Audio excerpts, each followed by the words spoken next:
Hello everyone and welcome. Make a cup of your favorite drink and get comfortable because this is a wonderful time for news stories from Yellowcat.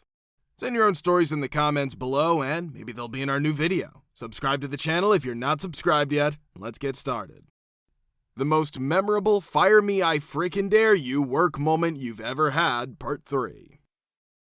Not exactly fire me if you dare because I was given the option to leave even though I wasn't fired. I was basically hired as a temporary employee by a company about 4 years ago. My only responsibility was to handle refunds for a large company's numerous franchisees.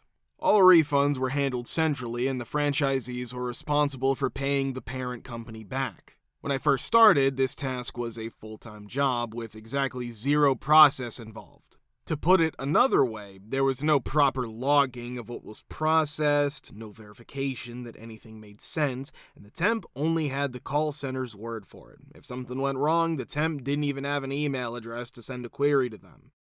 I went in, created a proper log of all the refunds, identified the operations team member who was the company's point of contact for the call center, and began working with him. I was the first finance professional he'd spoken to in a real professional setting in the year since he'd started. I also spoke with the heads of IT and finance and got myself an email address so I could get in touch with the call center directly instead of having to play a game of telephone with operations. In the event that I was left with nothing to do, I would assist other sub-teams with their tasks instead of sulking and walking away.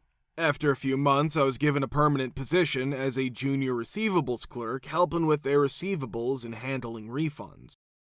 The actual receivables clerk was fired 3 months after I started working there due to blatant incompetence. She was not performing any tasks at all, including recollections, chasing, making statements, or anything more than monthly invoicing. In the end, 2 things broke the camel's back. First, we had a problem and had to switch to manually tracking franchisee payments for a month because our system to transfer payments directly from the bank to the ledger was down for a few weeks. He completely botched this, allocating payments to the wrong franchisees, failing to allocate any at all, over-allocating. Basically, he made every payment error imaginable. Subsequently, he once reported absenteeism. However, our supervisor required an item that he had sent via email to a franchisee but had not stored on the network or shared with anyone else. For the day, the boss was able to access his email thanks to IT. My coworker was clearly an idiot. His phone was occupied with his work email, which he had utilized to arrange his fictitious sick day with his friends. Can't be bothered with work today, gonna call a sickie. Who fancies going up to London and getting peed, was the opening line of the chain email my boss saw with his friends. I became a senior receivables clerk over the course of the following 3 years, keeping everything running like well-oiled glass. Even kept the refunds, which went more smoothly since the job had changed from a full-time 35-hour work week to a part-time 3 to 6 hour work week. Then they decided that rather than just the UK, they would give our team all of Europe, which was nearly 6 times as much work as the UK. They gave me an additional employee for that, bringing our team up to 150% of the total workforce to handle 700% of the work, plus our 1.5 working day handover from Europe to learn all their procedures, franchisee histories, etc., which were all dramatically different from ours.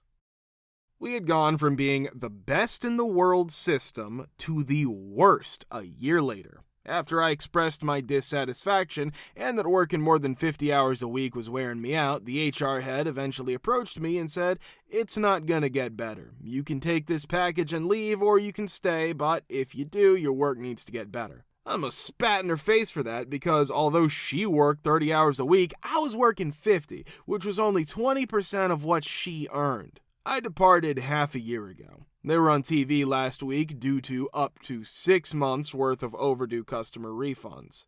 A technical change had been made, they claimed. Yes, technically I did leave, I said, gloating as I sat there. I work in IT for a health nonprofit with 6 other people. My wife needs a major surgery. It's not life-threatening, but she'll need help for at least 2 weeks afterwards with things like getting dressed, eating, and moving around. When I tell the department head I'll be out starting on date 1 week from now for 2 weeks while my wife recovers from operation, that's when I find out I'll use it as sick time. Somehow, the department head gets mad at my crazy boss for this, and he tells him to try to talk to me out of taking 2 weeks off without warning. It's not unusual for my boss to add a meeting to my calendar for the next day, but there's no subject listed. This makes the hair on the back of my neck stand up. He sets it up after we sit down. The CIO is mad that I'm taking 2 weeks off with such short notice, and my boss wonders if I really need those 2 weeks. Even though it doesn't matter, at least he looks embarrassed by what he's been cast into. I'm really angry. This is not a negotiation, I tell my boss. I'm taking 2 weeks off to care for my wife while she has surgery. The only things I'll think about are whether I'll be paid for those 2 weeks and whether I'll have a job when I get back. 2 weeks are okay, right away. I stayed another year before leaving for a much better job. I told them that the bad behavior of the CIO on this and other issues was the reason I was leaving. As a lube technician, I was employed by a well-known automobile dealership. We had problems with our supervisor. He was given a fake job because he was hired with a false promise of a manager position, and I, along with the rest of the lube tech team, had problems with him. We were significantly less productive and significantly slower as a result of this guy's dominant leadership style. Getting an oil change or inspection done is something that we are well versed in, and it also happens to be the method that the company recommends we use. On the other hand, he was not gonna accept it. He insisted that it be done his own way because he was the authority, etc. In addition to that, he would have us perform work on the vehicles that was not required to be done, such as tire rotations, air filter replacement, flushes, and everything else that people are concerned mechanical professionals will take advantage of them for. All of this unethical baloney under the scorching heat of 120 degrees in Phoenix, it was an outdoor shop. Furthermore, he would have us carry out his tasks, and he would be compensated for them. It's a Saturday in the middle of summer, and it's hot as H. Even though we've been backed up for probably 2 to 3 hours, we are exhausted, and he's still pressuring us to complete work that is not required. In spite of the fact that I'd already given him my 2 weeks notice some days earlier, I told him that I'd be leaving if he did not stop making us perform tire rotations that were unethical and unnecessary. I left after completing 1 tire rotation and I walked out. Every other lube technician followed suit in a span of less than 2 weeks. After that, they were in a hurry to put together a team, so they went ahead and hired a group of technicians who were not only inexperienced, but also lacked any proper education. Over the course of a few months, that group of vehicle mechanics worked on a total of 3 different automobiles. At the same time, they blew up 2 engines and crashed 1 car. This car dealership has now permanently shut down its doors. What unpleasant situations have you dealt with in your HOA or with S-Neighbors, Part 3? I got a job in Pennsylvania and needed a place to live right away because the company needed me. The only place that was available was in an HOA, so I took a chance. I was gonna sleep during the day because it was the night shift. This place's owner was nice and gave me a copy of the rules, so I knew what to do if I wanted to use the facilities. The main issue, though, was that they weren't following the 24-hour entry rule. They always wanted to get into my ground floor apartment because it had the electrical panel they needed to get to. 2 or 3 times a week. State law says entry's allowed in case of an emergency. The property manager had no idea that someone was living here now. Not caring, his work was getting in the way, but it wasn't an emergency 5 times a week. It says 24 hours notice before entry, which is what the law says. HOA's rules say that notice will be given. That it just wasn't. I tried putting a note on the door telling him he needs to start giving me notice before he comes in so I can get ready. It might as well have been Chinese. I tore off the note and would still wake me up in the middle of the day. So he gets the HOA to start working on me. I start getting fines for everything and letters outside my door threatening to kick me out if I don't do what PM says. Too bad I barricade the door so he physically can't get in. So my rental agreement only said what the base rate would be. Didn't say anything about paying the fines. Owner is so sad and poor. Needless to say, my lease wasn't renewed and I quit my job to get out of that area for good.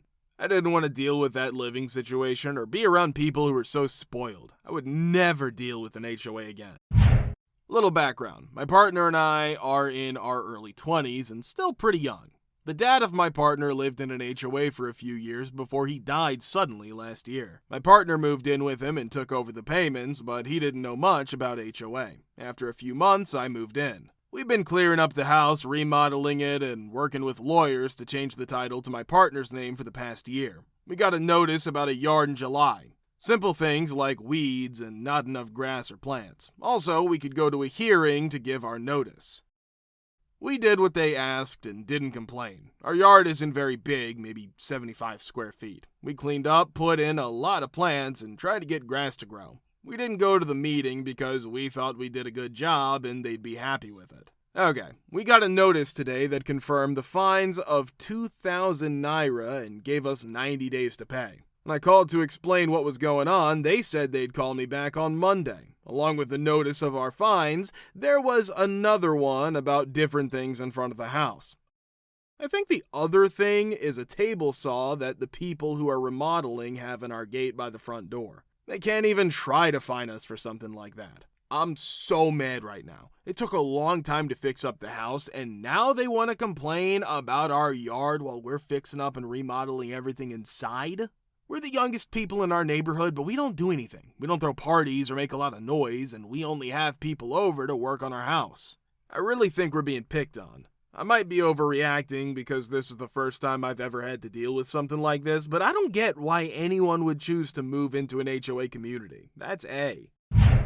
There were 13 homes there when I built. It said HOA in the covenants, but no one cared. Like adults, we only took care of the common areas and left the others alone. After 11 years and 120 homes, fees have gone up by 1,000%. Not too bad yet, but I can see where this is going. People in charge are very naive and see. They'll get sued and need a huge assessment or something similar. They already hire wives to do work and pay for board members' childcare, petty theft.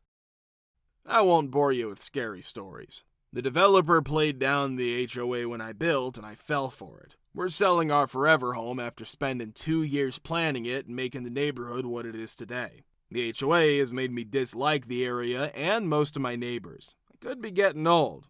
I mean, I'm not that old. I like parking my motorcycle outside, and I don't want to use HOA funds to pay for Easter egg hunts. I just don't care enough about politics to go through high school all over again. Not when there's economic collapse going on and I want to spend time and love on my wife, my family, and my own life. It's crazy that Americans think they're free when our corporate masters have built these little Soviet collectives in every new neighborhood. It's not fun to start over in a new house or deal with these high interest rates, but life is too short to waste time on stupid things. I'm going to the country. We're just thankful that we have the choice. In the crazy America of 2024, I know that a lot of people don't have the luxury. Like a lot of HOA boards, ours is made up of criminals who only care about themselves and seem to be getting rich off of our HOA fees.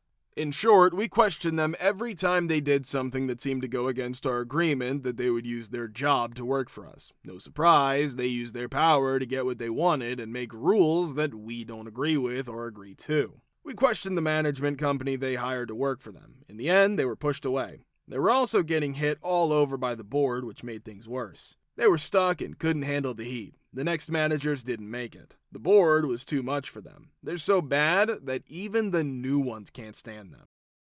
Because their own employees say it, this miserable board has lost all support. No one likes them. Not the residents, not the employees, and not the management. When they're pushed, they now give up because they can't handle all the pressure we put on them. What's right is right, what's wrong is wrong. Board members won't be able to break our human rights or scam us. I know that people who work for the HOA are on this sub. Do not waste your time defending the HOA system. It's lost all credibility and cannot be fixed.